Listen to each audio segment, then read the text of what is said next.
Âm ly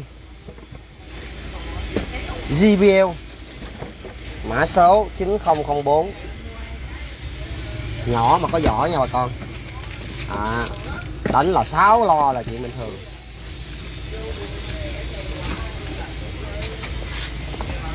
Lo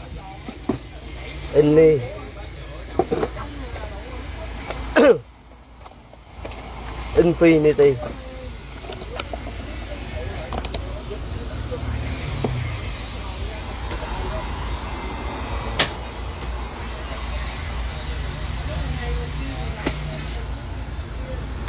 Âm thanh các kiểu con Đà Điểu, bao sập sàn luôn mà rẻ nữa. Rồi biết rồi, cho anh 5 phút nhất. Cửa lùa tự động.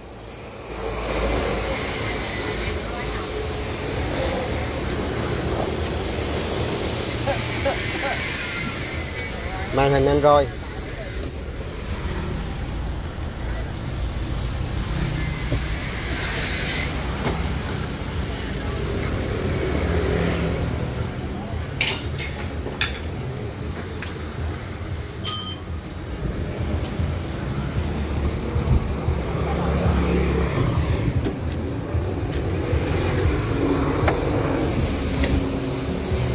Ship nhổng là lỏng le rộng rãi luôn nha bà con.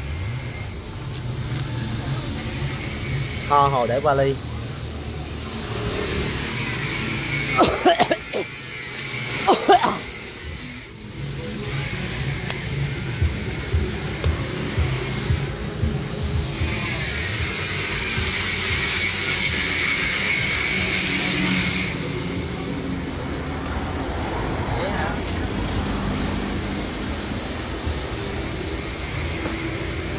Bảy 72 Vũng Tàu quê em.